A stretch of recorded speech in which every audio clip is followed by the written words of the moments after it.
Kalau kamu percaya bahwa Yesus yang kalian sebut sebagai Isa itu adalah Nabi, itu hal yang wajar. Kenapa?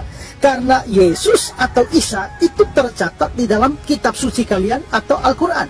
Sedangkan Muhammad itu tidak pernah dicatat di dalam kitab suci kami. Saya tidak percaya bahwa Muhammad itu adalah Rasul dan Nabi. Di dalam kitab Yohanes pasal 16 ayat 13, di dalam kitab Yohanes pasal 16 ayat 13, Yesus bilang begini, Altit halon hefe menahma etmak Muhammadin bihotahasta biyallah. Akan datang setelah aku seorang laki-laki, namanya Ahmad etmak. Yesus di dalam iman kami. Kenapa? Apakah Yesus itu benar Nabi? Kami percaya dia Nabi.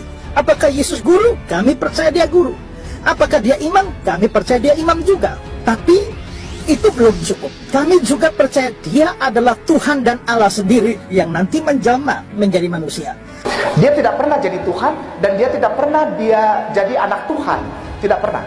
Dia tidak pernah menebus dosa manusia. Tidak pernah. Dan di dalam Bible tidak pernah ada ayat tulisan begitu. Tidak pernah ada. Tidak pernah ada Bapa, Putra, dan Roh Kudus. Tidak ada. Tidak ada. Yesus tidak mau dirinya dipermalukan. Maka dia bilang, jangan pernah kau panggil aku Tuhan, Tuhan, karena engkau akan masuk neraka. Tapi orang Kristen kalau dibilang gini marah. Padahal saya bilang ini bukan menghina. Saya sayang sama mereka. Saya sayang sama mereka. Karena setiap hari Sabtu dan Minggu atau hari Rabu mereka bawa Bible-nya, tapi mereka nggak pernah tahu bahwa Yesusnya melarang mereka memanggil Yesusnya Tuhan. Ya, dilarang itu. Bible yang mereka bawa sebenarnya adalah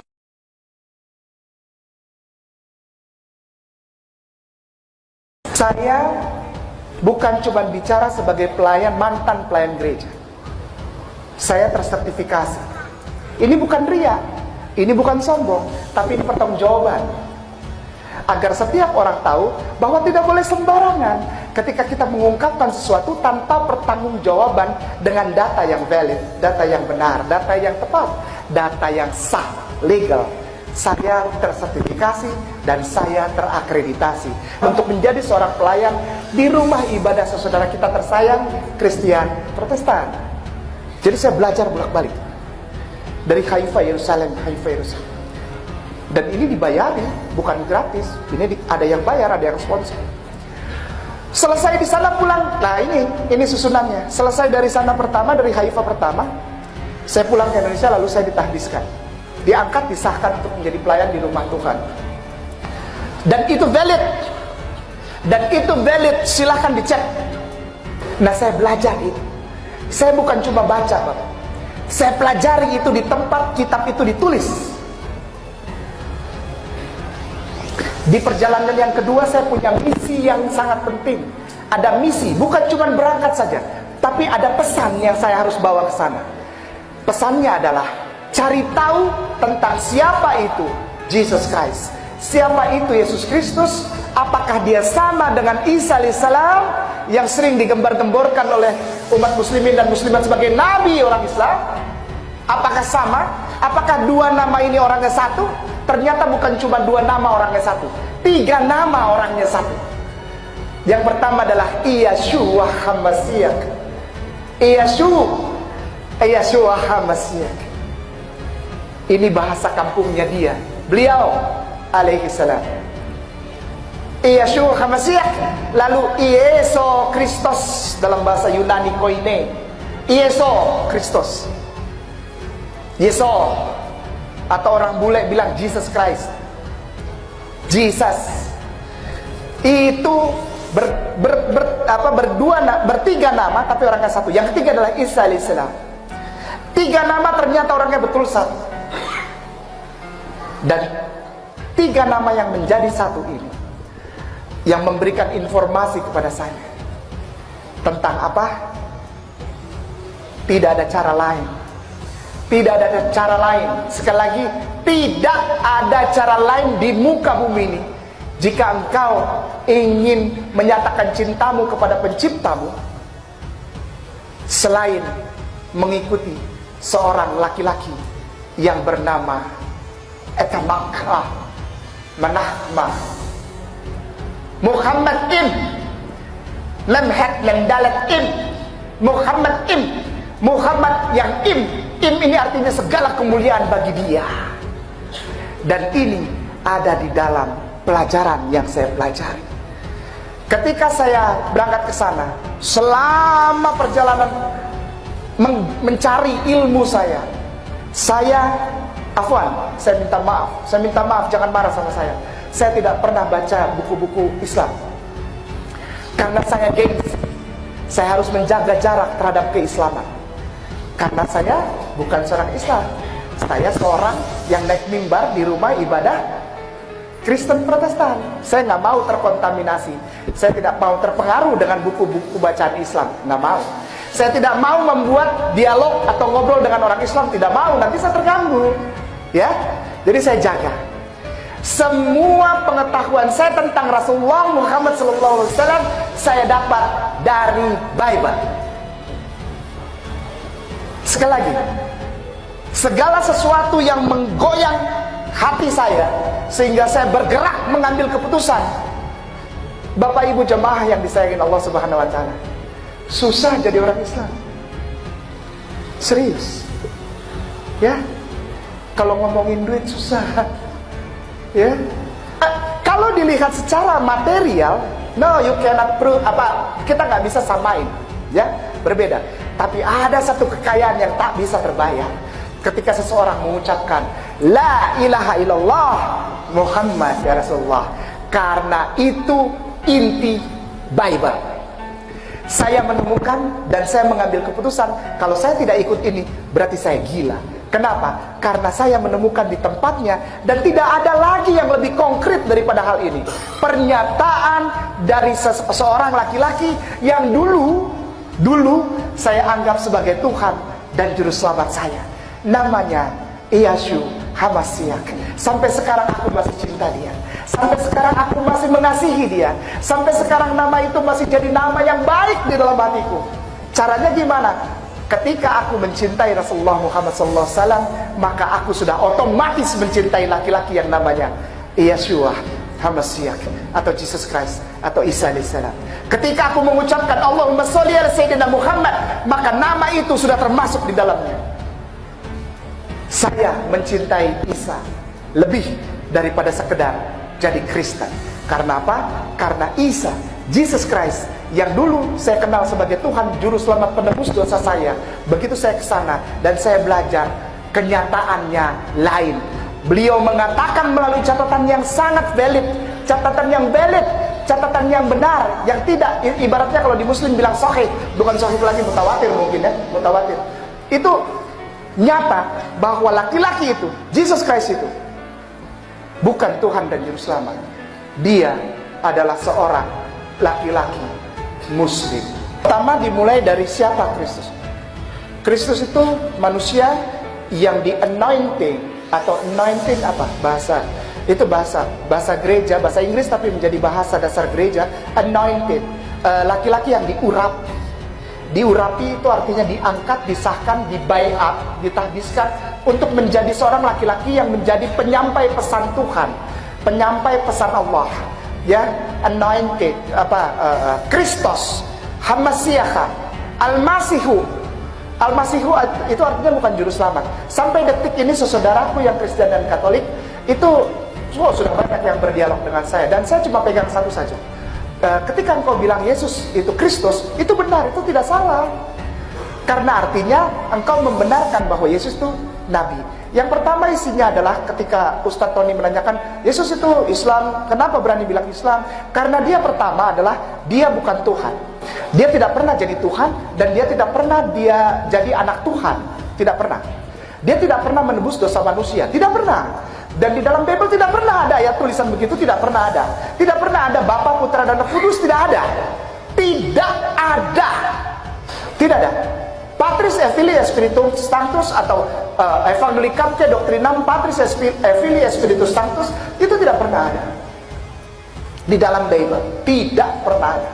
Nah, kenapa? Karena Yesus di situ mengklaim dirinya dan lingkungan semua membenarkan kesaksian itu bahwa dia adalah seorang nabi. Dia adalah utusan Allah. Yohanes pasal 17 ayat 3. Inilah hidup yang kekal itu, atau inilah Eden itu. Hamak Eden, apa? Inilah yang benar. Eden itu apa? Bukan Lia Eden, bukan. Eden itu paradise, heaven, surga, jannah. Inilah surga itu. Inilah hidup yang kekal itu. Yohanes pasal 17 ayat 3. Inilah hidup yang kekal itu, yaitu bahwa mereka mengenal Engkau Allah yang benar satu-satunya. Jadi sebetulnya kata-kata di dalam bahasa aslinya, dalam bahasa Yunani koine itu begini. Tidak ada Tuhan yang benar selain Engkau, ya Allah. A besar, L-nya 2, AH. Karena Bible dari depan sampai belakang kalau bilang nama Tuhan selalu pakai A besar, L-nya 2, AH. Dibaca Allah. Tidak ada yang benar selain Engkau ya Allah. Tidak ada Tuhan yang benar selain Engkau ya Allah. Tidak ada Tuhan selain Allah. Itu yang pertama. Di ayat B-nya, di ayat Yohanes pasal 17 ayat 3b-nya bilang begini. Dan aku Isa, utusanmu. Allah. Aku Isa, utusan Allah. Jadi pesan yang saya dapat pada saat Yesus masih hidup, Isa alaihissalam masih hidup, kepada para pengikutnya adalah, jika engkau mau masuk surga, imani dan katakan itu, yaitu pertama adalah la ilaha illallah Isa Rasulullah. Ungkapkan itu di depan orang, menjadi kesaksianmu, menjadi asyhadu alla ilaha illallah wa asyhadu anna Isa Rasulullah. Karena Rasulullah belum datang. Rasulullah Muhammad SAW belum datang. Itu masih wilayah kekuasaan beliau. Untuk lingkungan Yudea Galilea saja, Yesus mengajarkan tentang satu hal yang sangat penting buat saya, sehingga saya mengikuti dia untuk jatuh cinta kepada seorang laki-laki yang namanya Muhammad SAW. Yesus mengajarkan syahadat. Kedua, Yesus mengutamakan pengajarannya, sekali lagi, menjadikan pengajaran utamanya adalah ayat pertama dari surat Al-Ikhlas. Yesus menjadikan inti pengajarannya itu adalah ayat pertama dari surat Al-Ikhlas. Contoh Markus pasal 12 ayat 29. Kita punya Bapak Arsono di belakang sana yang sudah hafal ayat ini. Insyaallah, Pak Kiai. Bunyinya begini. Vayomer Yeshua HaMashiach. Vayomer, berkatalah Yesus ini. Shema Yisrael Adonai Eloheinu Adonai Echad.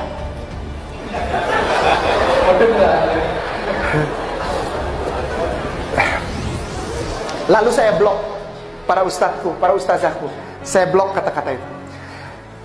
Adonai Eloheinu, Adonai Eloheinu, Adonai Echad. Ada yang nyangkut? Adonai Eloheinu, Adonai Echad. Ba'at Medavir de Ivrit and Medavir de Ivrit. Jadi buat Anda yang sudah biasa dengar bahasa Hebrew, saya akan mengungkapkannya pelan-pelan dalam bahasa Hebrew. Maka itu kalau ngobrol sama ada orang yang dari saudara kita di saudara-saudaraku tersayang itu di Kristen atau Katolik yang ngajak saya ngobrol tentang Bible, dia bilang tukang bohong, kamu gak pernah di sekolah. Saya cuma duduk lalu saya bilang Admida Viri Brit. Apa? Sorry. Bukan kelasnya. Enggak, ini bukan ria, bukan. Yesus tidak mau dirinya dipermalukan. Maka itu dia bilang, jangan pernah kau panggil aku Tuhan, karena engkau akan masuk neraka. Tapi orang Kristen kalau dibilang gini marah. Padahal saya bilang ini bukan menghina. Saya sayang sama mereka. Karena setiap hari Sabtu dan Minggu atau hari Rabu mereka bawa Bible-nya, tapi mereka nggak pernah tahu bahwa Yesusnya melarang mereka memanggil Yesusnya Tuhan. Ya, dilarang itu. Bible yang mereka bawa sebenarnya adalah preambul, mukadimah, kata-kata pembuka untuk kesempurnaan yang akan datang. Di dalam kitab Yohanes pasal 16 ayat 13. Di dalam kitab Yohanes pasal 16 ayat 13, Yesus bilang begini. Altit halon hefe menahma etmak Muhammadim bihotahasta biyallah. Akan datang setelah aku seorang laki-laki, namanya Ahmad Ahmad. Menahma yang mulia, Muhammad Muhammad dengan segala kemuliaannya. Dia akan menginsafkan bumi, menaikkan derajatmu bikhota hasta, menaikkan derajatmu bi Allah, karena dia adalah Nabi Allah. Yohanes pasal 16 ayat 13. Saya stop panggil Yesus Tuhan dan saya cari tahu tentang Rasulullah, bukan dari buku-buku Islam tapi dari Bible lagi. Ketemu lagi hifkom mematakim hekul Muhammadin zeduri vezekhi benwak Yerusalem. Di bibirnya tutur katanya manis semata-mata, segala sesuatunya indah, tak ada dusta pada bibirnya. Orangnya tidak terlalu tinggi, tidak terlalu pendek, kulitnya putih, kalau kena matahari pipinya merah. Di sebelah kanannya 5.000 tentara, di sebelah kirinya 5.000 tentara, dan mereka masuk kota yang kudus. Rambutnya seperti air laut di Syam el-Sik. Syam el-Sik itu tahu? Mesir, tempat Musa menyeberang gitu. Musa alaihissalam menyeberang bersama Bani Israel. Syam el-Sik. Jadi tidak lurus, tidak juga keriting. Hadis membenarkan itu. Ya Ustaz ya, afwan. Dialah Muhammad Muhammad dengan segala kemuliaannya, dan dia adalah penguasa Yerusalem baru. Hai putri-putri Yerusalem, hifkom matakim hekul Muhammadin zedwa di bezakhi benwak Yerusalem.